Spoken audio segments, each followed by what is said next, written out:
नमस्कार दोस्तों, स्वागत है आप सभी का हमारे YouTube चैनल पर। और जहां हम अध्ययन कर रहे हैं भारत का भौतिक भूगोल। आज की जो हमारी क्लास है उसमें हम अध्ययन करेंगे भारत में कृषि का, यानी कि भारत में कहाँ कहाँ पे किस प्रकार की खेती की जाती है, किस प्रकार की कृषि होती है, कृषि के कितने प्रकार मुख्यतः होते हैं, कौन कौन सी कृषि से जुड़ी समस्याएं हैं और उन समस्याओं का कैसे भारत ने निवारण किया है या उन समस्याओं का कैसे निवारण हो सकता है। इन सारी चीजों का हम आज की क्लास में अध्ययन करेंगे। तो चलिए वीडियो को शुरू करते हैं और आगे बढ़ते हैं, देख लेते हैं बोर्ड स्क्रीन पे।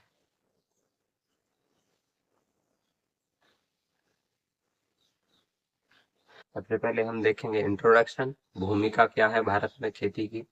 तो भारत एक कृषि प्रधान देश है, आप लोगों को पता ही होगा। भारत एक कृषि प्रधान देश है। भारत में ज्यादातर कृषि ही होती है। यहाँ फैक्ट्री निर्माण एरिया जो है वो बहुत ही कम है। मुख्यतः भारत की जो जीडीपी, भारत की जो जनसंख्या का यहाँ मूल वो है, वो वो है वो कृषि ही करती है। लगभग यहाँ 54% जनसंख्या प्रत्यक्ष या अप्रत्यक्ष रूप से कृषि पर ही निर्भर है। भारत की जो 54% आबादी है, भारत में जो 54% आबादी है, 54% जो आबादी है वो मुख्यतः कृषि से प्रत्यक्ष रूप से यानी कि या तो वो खुद खेती में इन्वॉल्व होती है या फिर अप्रत्यक्ष रूप से, यानी इसका मतलब यानी कि वो खेती से कहीं ना कहीं से ही लाभ या अपनी इनकम अर्न करती है। प्रत्यक्ष और अप्रत्यक्ष दोनों रूप से ही कितनी, तो 54% जनसंख्या भारत में कृषि से जुड़ी हुई है। कृषि का जीडीपी में योगदान लगभग 17 से 18% है। जीडीपी क्या होती है? ग्रोस डोमेस्टिक प्रोडक्ट, जिसमें अंतर्गत एक साल में वस्तुओं का जो निर्माण होता है उसकी जो कीमत आंकी जाती है उसे जीडीपी बोलते हैं। उसी जीडीपी में कृषि की योगदान कितना देती है? तो 17 से 18% योगदान कृषि क्षेत्र का भारत में जीडीपी में होता है। कृषि केवल खाद्यान्न उत्पादन ही नहीं करती बल्कि रोजगार भी देती है। खेती केवल खाने के लिए खाद्यान्न का उत्पादन भी नहीं करती, रोजगार भी देती है। रोजगार कैसे देती है? तो रोजगार खेती के अंतर्गत खेती करने के लिए खेतों में कामों में मजदूरों की जरूरत भी पड़ती है, जिससे उन्हें भी रोजगार मिलता है। जब यही अनाज जाके कहीं फैक्ट्रियों में कुछ निर्माण कार्य होता है तो उसमें भी ये मजदूरों को काम पे लगाया जाता है, उसमें भी मजदूरों को मजदूरी मिलती है, तो ये रोजगार भी देती है। ग्रामीण अर्थव्यवस्था को मजबूत बनाती है। भारत में लगभग 60-65% जो जनसंख्या है वो आज भी ग्रामीण क्षेत्र में निवास करती है। और ग्रामीण क्षेत्र में मुख्य भूमिका या मुख्य स्रोत जिससे ग्रामीण क्षेत्र में आय अर्जित की जाती है या जिससे पालन पोषण के लिए वो अर्जित किया जाता है, वो है ग्रामीण अर्थ वो मुख्यतः खेती पर निर्भर है। ग्रामीण अर्थव्यवस्था को कृषि ही मजबूत बनाती है। गांव की जो अर्थव्यवस्था है मुख्यतः कृषि पर ही निर्भर है। और खाद्य सुरक्षा का भी आधार है। भारत में खाद्य सुरक्षा का भी आधार क्या है? कृषि ही है। कृषि ही भारत में खाद्य सुरक्षा का आधार भी है। आगे स्लाइड पे चलते हैं। भारत में कृषि का ऐतिहासिक विकास, खेती का ऐतिहासिक विकास देखेंगे हम। तो देख लेते हैं कहाँ से विकास हुआ कृषि का। अगर हम इतिहास में देखें तो सिंधु घाटी सभ्यता जहाँ से हमारे भारत का इतिहास शुरू होता है, सिंधु घाटी सभ्यता में उन्नत सिंचाई हल कृषि के प्रमाण भी मिलता है। यानी कि जो सिंधु घाटी सभ्यता थी, जो हमारे भारत का इतिहास है 2005 2500 बीसी साल पुराना या 3000 बीसी साल पुराना, उस इतिहास में भी हमें कृषि के साक्ष्य मिले हैं, खेती के साक्ष्य मिले हैं। सिंधु घाटी सभ्यता में मध्यकाल में भी फसलों की विविधता बढ़ी है। मध्यकाल सिंधु घाटी सभ्यता के बाद जो मध्यकाल आया, मध्यकाल में भी कृषि की विविधताएं बढ़ी हैं। जैसे इस मध्यकाल में कौन कौन सी खेतियां भारत में शुरू हुई, तो आज जैसे आलू हुआ, मक्का हुआ और तंबाकू आदि खेतियां शुरू हुई। ब्रिटिश काल में नकदी फसलों का, ब्रिटिश जब अंग्रेजों ने भारत को गुलाम बनाया, अंग्रेजों ने भारत में जब खेती पर नियंत्रण किया, तो उनने मुख्यतः कौन सी खेत फसलों पर ध्यान दिया? नकदी फसलों का अत्यधिक विस्तार हुआ। नकदी फसलें कौन सी होती हैं? जिनको बाजार में बेचकर आय अर्जित की जाती है या पैसा अर्जित किया जाता है, उन्हें नकदी फसल कहते हैं। जिसका उद्देश्य मुख्यतः बाजार में बेचना होता है। जैसे नील की खेती आपने सुना होगा, भारत में बहुत हुई थी अंग्रेजों के पीरियड में। बिहार वाले क्षेत्र में नील की खेती, पश्चिम बंगाल वाले क्षेत्र में बहुत ही तगड़े लेवल पर हुई थी। उसके बाद कपास, चाय और गन्ना, इन इन सभी चीजों का उत्पादन मुख्यतः नगदी के रूप में किया जाता है, यानी कि इनको बेच के, इनको बाजार में सेल करके आय अर्जित की जाती है। स्वतंत्रता के बाद बड़े सुधार हुए हैं। स्वतंत्रता के बाद क्या क्या सुधार हुए हैं? तो स्वतंत्रता के बाद भूमि सुधार हुई है। भूमि में सुधार हुआ है। भूमि पहले साहूकारों या बड़े बड़े किसानों के पास एक मतलब किसानों के पास थी, और छोटे छोटे किसानों के पास भूमि नहीं थी, तो भूमि सुधार की गई है। भूमि को एक जगह लाके फिर छोटे छोटे किसानों में उनकी आवश्यकता अनुसार भूमि का वितरण किया गया है। उसके बाद सहकारी आंदोलन में भी इसको बढ़ावा दिया है। 1960 ईस्वी के दशक में हरित क्रांति। 1960 ईस्वी के दशक में आप लोगों ने सुना होगा हरित क्रांति के बारे में, जिसमें हरित क्रांति में नए उन्नत किस्म के बीजों का उपयोग किया गया था, जिससे पैदावार एकदम से ही 20 गुने से ज्यादा लगभग एक साल में ही बढ़ गई थी। उसके बाद श्वेत क्रांति आई, और नीली क्रांति, गुलाबी क्रांति इत्यादि क्रांतियां भी हमारे भारत में कृषि के क्षेत्र में हमें देखने को मिलती हैं। उसके बाद देखते हैं भारत में कृषि की प्रमुख विशेषताएं क्या हैं। हमारी भारतीय कृषि है, उसकी प्रमुख विशेषताएं कौन कौन सी हैं? तो भारत में कृषि की प्रमुख विशेषताएं मानसून आधारित कृषि है। भारत की जो खेती है वो कैसी है? भारत की जो खेती है वो मानसून आधारित है। हमारे यहाँ पे जो खेती है वो अधिकतर खेती मानसून पर आधारित है। जब मानसून आता है उससे ही हमारे यहाँ पे पानी या जल की उपलब्धता बढ़ती है, जिससे हमारी खेती निर्धारित होती है। वर्षा की सबसे अधिक मात्रा निर्भरता है। लघु और सीमांत किसान है। भारत में जो किसान है वो लघु और सीमांत है, यानी कि छोटे किसान है। भारत में कोई ज्यादा बड़े बड़े किसानों के पास ज्यादा जमीन नहीं है। यहाँ पे किसानों के पास छोटा ही हिस्सा है या छोटी छोटी जमीनें हैं, छोटे छोटे उनके खेत हैं। लगभग कितने? तो 85% किसान भारत में कैसे हैं? 85% किसान भारत में सीमांत किसान है, यानी कि छोटे किसान है, जिनके पास भूमि ज्यादा नहीं होती है, छोटा सा भूमि का टुकड़ा होता है, जिससे वो अपनी आय अर्जित करते हैं, अपने परिवार का पालन पोषण करते हैं। तो ऐसे लगभग कितने किसान परिवार है? तो 85% किसान भारत में सीमांत किसान है। फसल विविधता, भारत में अनेक फसलों की विविधता भी है। खाद्यान्न, जिसमें हम कुछ खाने वाली या जिनको हम पोषण के रूप में ग्रहण करते हैं, ऐसी फसलों का भी उत्पादन करते हैं। तो साथ में हम दलहन भी उगाते हैं, तिलहन भी उगाते हैं। कुछ नगदी फसलों का भी उपयोग नगदी फसलें भी उगाते हैं, जिनको हम बाजार में बेच के आय अर्जित करते हैं या पैसा कमाते हैं अपने परिवार का भरण पोषण करने के लिए। उसके बाद कुछ रेशेदार फसलें भी उगाते हैं, और बागवानी भी करते हैं। बागवानी में चाय आ जाता है, रबर इत्यादि चीजें बागवानी में आती हैं। तो ये सब चीजें भी हम भारत में करते हैं। श्रम प्रधान कृषि है। हमारे भारत की जो कृषि है वो श्रम प्रधान है, यानी कि हमारे भारत में मशीनीकृत कृषि बहुत ही कम है, यानी कि मशीनें भारत में, कृषि से संबंधित मशीनें ज्यादातर नहीं है। तो हमारे यहाँ की जो भारत की जो कृषि है वो श्रम प्रधान है, यानी कि यहाँ पे बहुत ही परिश्रम करना पड़ता है।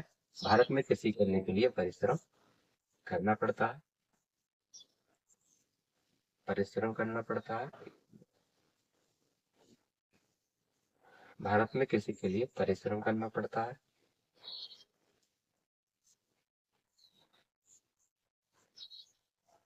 भारत में कृषि के लिए परिश्रम करना पड़ता है। मशीनों का उपयोग यहाँ बहुत ही कम होता है। भारत में मशीनें ज्यादा या मशीनीकृत कृषि भारत की ज्यादा नहीं है। क्यों नहीं है? क्योंकि छोटे छोटे खेत हैं, दो मतलब कि किसान के हिसाब से छोटे छोटे खेत हैं, तो मशीनों का उपयोग नहीं होता है। किसान खुद ही इसमें काम करता है अपने परिवार की मदद से, और जरूरत पड़ती है तो मजदूरों से भी काम ले लेता है। प्राकृतिक जोखिम के प्रति संवेदनशील है।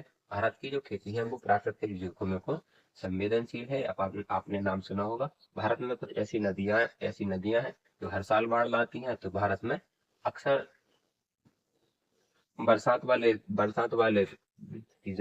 वाले सीजन में कई क्षेत्रों में भारत में बाढ़ आ जाती है। तो भारत में अभी आपने सुना होगा पंजाब में जो बाढ़ आई थी, उससे पंजाब की सारी खेती मतलब पंजाब की जो कृषि थी वो तबाह हो गई थी। तो भारत की जो खेती है वो प्राकृतिक जोखिमों के प्रति संवेदनशील है। यहाँ की जो खेती है वो मुख्यतः बाढ़ से ग्रसित हो जाती है, और कभी कभी सूखा से भी ग्रसित हो जाती है। तो भारत में जो कृषि है वो जोखिमों के प्रति है, जोखिमों के प्रति संवेदनशील है। मतलब कृषि में जोखिम बहुत ही ज्यादा है। भारत में खेती के प्रकार कितने हैं? तो भारत में कितने प्रकार की खेती या कौन कौन सी खेती की जाती है? तो उसमें आजीविका कृषि, परिवार की जरूरत के लिए। आजीविका कृषि कौन सी कृषि कहलाती है? जो ऐसी कृषि जिसका उत्पादन या जो कृषि अपन परिवार को चलाने के लिए, परिवार का भरण पोषण करने के लिए, छोटी मोटी आय अर्जित करने के लिए करते हैं, उसे कौन सी कृषि बोलते हैं? उसे आजीविका बोलते हैं। जिससे हम अपनी आजीविका चलाते हैं उसे आजीविका कृषि, आजीविका कृषि कहा जाता है। आजीविका कृषि, ये फर्स्ट हो गया। सेकंड है व्यवसायिक कृषि, मतलब ऐसी कृषि, व्यवसाय कृषि मतलब ऐसी कृषि जो जिसका उद्देश्य मुख्यतः बाजार में बेचना होगा। व्यवसायिक कृषि पर आधारित है, व्यवसायिक कृषि बाजार पर आधारित है, यानी कि व्यवसायिक कृषि बाजार में बेचने के लिए और बाजार से पैसा या आय अर्जित करने के लिए मुख्यतः ये खेती की जाती है। तो व्यवसायिक कृषि ये फर्स्ट हो गया, ये सेकंड हो गया। और ये थर्ड आता है स्थानांतरित कृषि या झूम। ये मुख्यतः कहाँ होती है? तो ये मुख्यतः भारत के पूर्वोत्तर क्षेत्र में होती है। पूर्वोत्तर भारत में मुख्यतः ये कृषि की जाती है।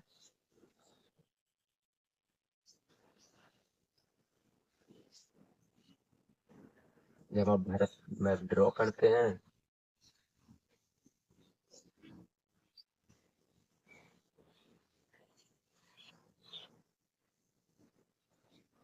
तो ये वाला जो रीजन बनाते हैं आप, मुख्यतः यह है पूर्वोत्तर भारत। तो झूम कृषि यहाँ की जाती है। झूम कृषि का मतलब ऐसी खेती है जो मतलब कि जिस पर हर साल खेती नहीं की जाती है, एक साल खेती करके उस जमीन को बदल लिया जाता है, अगले जो वर्ष है वो दूसरी जगह खेती की जाती है। इसे झूम कृषि कहते हैं। स्थानांतरित कृषि भी कहते हैं, क्योंकि ये खेती करने का स्थान हर साल वहाँ के जो लोग हैं वो वहाँ का जो समुदाय है, वहाँ के जो लोग हैं वो बदल लेते हैं। सघन कृषि कम भूमि पर अधिक उत्पादन। भारत में कहीं कहीं सघन कृषि भी होती है। कम भूमि पर अत्यधिक उत्पादन करने के लिए सघन कृषि की जाती है। सघन का मतलब ये होता है घने से, मतलब कि सघन का मतलब घने से होता है, तो सघन कृषि भी की जाती है। सघन कृषि कम भूमि पर अत्यधिक उत्पादन करने के लिए सघन कृषि की जाती है। विस्तृत कृषि अधिक भूमि, विस्तृत कृषि अधिक भूमि और कम पूंजी। विस्तृत खेती के लिए अधिक भूमि चाहिए और पूंजी भी चाहिए। ठेकेदार खेती भी होती है। ठेकेदारी कृषि क्या है भारत में? ठेकेदारी कृषि ऐसी है कि यहाँ पे किसान जो है वो ठेकेदार से या जिसके पास ज्यादा जमीन है उससे जमीन किराए पे ले लेता है, ठेके पे ले लेता है और उससे खेती करता है। उससे खेती करता है उद्योग के लिए। उद्योग और किसान के बीच ये क्या हो जाता है? समझौता होता है। उससे वो जमीन लेके समझौता कर लेता है, तो हम कितना परसेंट आपको देंगे और कितना परसेंट से ये खेती ये करेंगे या कितना परसेंट हम रखेंगे, उसे ठेकेदारी कृषि कहते हैं। तो मुख्यतः यही टाइप है। तो भारत में कृषि के टाइप है वो मुख्यतः 1 2 3 4 5 6, 6 ही प्रकार है भारत में, जो मुख्यतः भारत में प्रचलित है खेती के लिए। भारत में मुख्यतः 6 प्रकार की कृषि होती है। पहली कौन सी? आजीविका कृषि, व्यवसायिक कृषि, स्थानांतरित कृषि, सघन सघन कृषि, विस्तृत भूमि पर कम पूंजी कृषि और ठेकेदारी कृषि। मुख्यतः यही जो कृषि की विधियां हैं वो भारत में प्रचलित है। आगे बढ़ते हैं। फसलों का वर्गीकरण। हम लोगों ने कृषि के आधार पर फसलों का वर्गीकरण भी अलग अलग से कर रखा है। तो भारत में तीन प्रकार की फसलों का वर्गीकरण है। हम लोग खरीफ की फसल बोते हैं, फिर रबी की फसल बोते हैं और उसके बाद जायद फसल बोते हैं। एक एक करके हम तीनों को देखेंगे।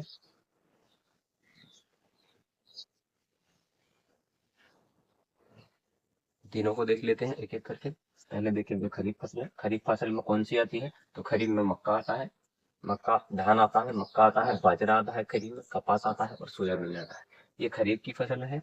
ये मुख्यतः कौन से उसमें होती है? तो ये जून से अक्टूबर के बीच। जून में ये फसल, ये जून जून में इसकी बुआई होती है और अक्टूबर तक ये फसल इसकी कटाई हो जाती है। ये खरीफ की फसल है। दूसरा आता है रबी की फसलें। रबी की फसलें में हम लोग क्या बोलते हैं? गेहूं, चना, जौ और सरसों। अभी जो खेती की जा रही है, अभी जो की जा रही है नवंबर से, नवंबर में जो शुरू हो रही खेती, जो दिसंबर में, नवंबर दिसंबर में शुरू हो रही है, ये कौन सी खेती है? इसे रबी फसल कहते हैं। इसमें मुख्यतः कौन कौन सी, मतलब किस किस उसकी खेती की जाती है? तो यहाँ पे गेहूं बोया जाता है, चने की खेती की जाती है, जौ, सरसों इत्यादि फसलों की खेती की जाती है नवंबर से मार्च के बीच। मतलब नवंबर में इस फसल की बुआई हो जाती है और लगभग मार्च के आसपास इसको इसको कटाई हो जाती है या इससे अनाज निकल आता है। उसके बाद आता है जायद की फसलें। जायद की फसलें कौन सी हैं? जायद की फसलें वो वाली फसलें हैं जो 2 महीने के लिए लगाई जाती हैं। इसमें मुख्यतः कौन कौन सी फसलें हैं? तो इसमें खरबूजा है, तरबूज है, खरबूज है और ककड़ी है। ये वाली जो फसलें हैं ये जायद की फसलें हैं। ये कब लगती हैं? तो मार्च से जुलाई के बीच में इन फसलों को उगाया जाता है। मार्च में इन फसलों की शुरुआत की जाती है या इनको उगाया लगाया जाता है और जुलाई जुलाई के आसपास इनको निकाल लिया जाता है या इनका उत्पादन पूर्ण हो जाता है। कृषि की समस्याएं क्या हैं? भारत एक कृषि प्रधान देश है। भारत की मुख्यतः मतलब 17-18% भी जीडीपी किसी देश में एक क्षेत्र से या एक सेक्टर से कंट्रीब्यूट होना कोई कम बड़ी बात नहीं है। तो भारत मुख्यतः कृषि प्रधान देश है। तो हमारे भारत में कृषि से जुड़ी समस्याएं भी बहुत सारी हैं। इन समस्याओं को देख लेते हैं एक एक करके। क्या समस्याएं हैं? भारत की कृषि कई चुनौतियों का सामना कर रही है। भारत में जो कृषि है वो बहुत सारी चुनौतियों का सामना कर रही है। मानसून पर अत्यधिक निर्भरता है। हमारे यहाँ की भारत की जो कृषि है वो मुख्यतः मानसून पर निर्भर है। मुख्यतः मानसून क्या पूरी तरह से मानसून पर निर्भर है। अगर भारत में मानसून नहीं आता है तो यहाँ की जो वायव्य पठार की जो भारत की नदियां हैं वो सारी नदियां एक समय में सूख जाती हैं, जिससे हमारे यहाँ की कृषि भी प्रभावित होती है। सिंचाई की सुविधा की कमी है। भारत में सिंचाई सुविधा की अभी भी कमी बनी हुई है। हालांकि हमारी सरकार जो है वो प्रयास लगातार कर रही है और अच्छी सुविधाएं प्रदान कर रही है, पर फिर भी अभी भी भारत में इन सब चीजों की या सिंचाई सुविधाओं की कमी भारत में अभी भी है। सिंचाई सुविधा की कमी है। बिखरी हुई भूमि है। भारत में भूमि या लैंड एक साथ नहीं है, बिखरी हुई भूमि है। बड़े बड़े किसान की समस्या देख लेते हैं। भारत की कृषि कई चुनौतियों का सामना कर रही है। मानसून पर अत्यधिक निर्भरता है। भारत में जो खेती की जाती है या भारत में जो कृषि होती है उसकी निर्भरता मानसून पर बहुत ही ज्यादा है। मानसून यानी कि अगर बारिश नहीं होगी तो हमारे भारत की जो खेती है, मुख्यतः जो प्रायद्वीपीय भारत की खेती है वो पूरी तरह से ठीक से नहीं हो पाती है, क्योंकि यहाँ जो बहने वाली नदियां हैं वो सूख जाती हैं। सिंचाई सुविधा की कमी है। भारत में सिंचाई की सुविधाएं जो है वो कम है या सिंचाई की पर्याप्त मात्रा में नहीं है। सिंचाई की है।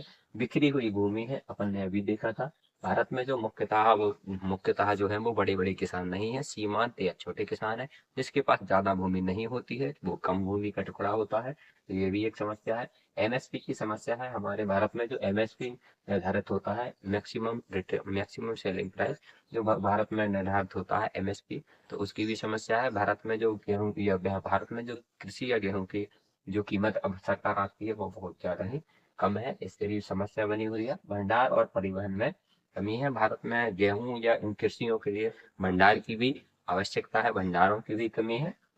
परिवहन में भी कमी है। इन कृषियों को या फसलों को सेल करने के लिए परिवहन में भी कमी है। कृषि उत्पादों का उचित मूल्य न मिलना।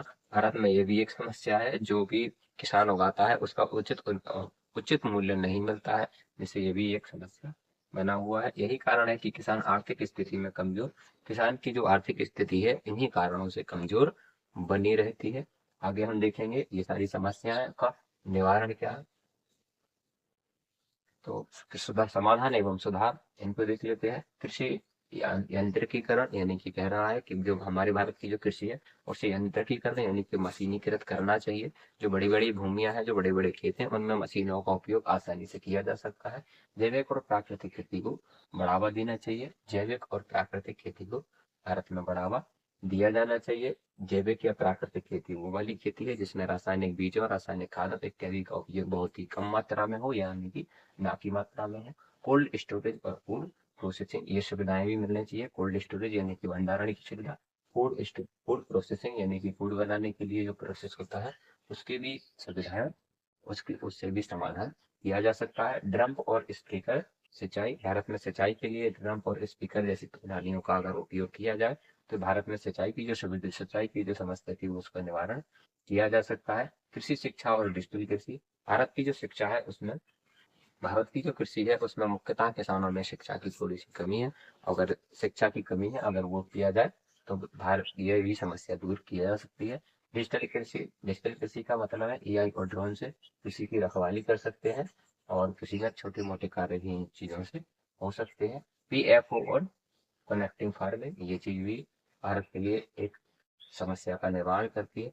एमएसपी को अधिक प्रभावी बनाना चाहिए। एमएसपी का जो मूल्य है जो मुख्यतः समर्थन मूल्य प्राइस है जो हमारे भारत में फसल का जो सरकार देती है उसको भी थोड़ा ठीक या प्रभावी बनाना चाहिए, जिससे हमारे भारत की जो खेती है उसकी समस्याएं जो है उनको दूर किया जा सके। और अंत में आपको ये क्लास कैसी लगी कमेंट बॉक्स में हमें जरूर बताएं।